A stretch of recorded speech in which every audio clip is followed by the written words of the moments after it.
Allô!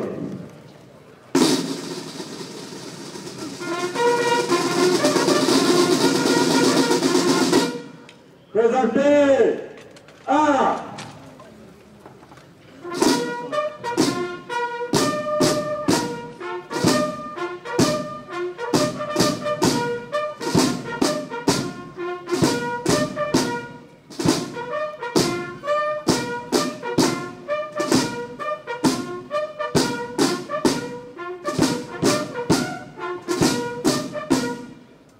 Mesdames, Messieurs, cette belle cérémonie est un moment de forte communion entre les forces de défense et de sécurité et les populations de la région de Ziguinchor.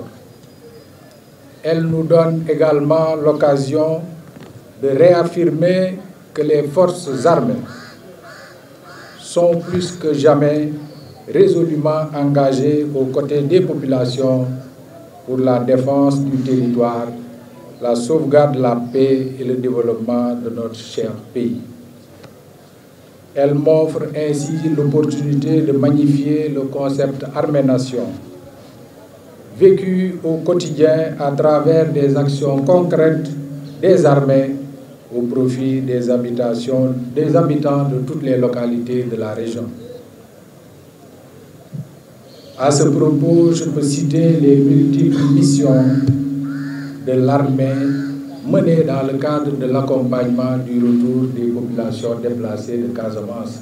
En choisissant le thème de cette année, les autorités souhaitent partager avec le public leur vision qui repose sur la nécessité de développer un modèle basé sur la mise en synergie des besoins et capacités des forces armées avec le potentiel du tissu industriel national. En effet, cette vision expose des domaines stratégiques tels que les services de l'intendance dans lesquels les forces armées ont déjà une expertise et une capacité de production qu'il convient d'amplifier à une échelle industrielle. Elle montre aussi qu'une architecture institutionnelle basée sur des partenariats de transfert de technologies pour développer les capacités autonomes de production d'équipements militaires plus complexes.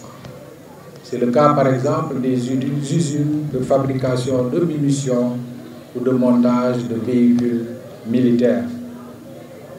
Dans ce même registre, en décidant de s'appuyer sur les atouts nationaux en termes de formation, de recherche et d'innovation, les forces armées peuvent progressivement répondre de façon endogène aux besoins liés à des technologies plus avancées comme la fabrication de drones, la maîtrise de systèmes d'information et la modernisation de nos moyens aéronautiques et navals.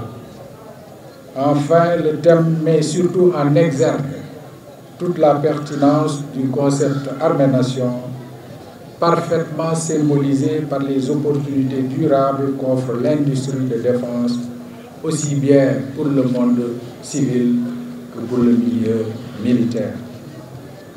S'agissant de ce concept Armée-Nation, comme je l'ai indiqué tout à l'heure, l'armée, au même titre que les autres services, a été engagée à tout mettre en œuvre, non seulement pour assurer le retour dans des conditions de sécurité optimales, mais également d'envisager des actions de nature à permettre aux populations de retourner dans leur terroir de façon durable.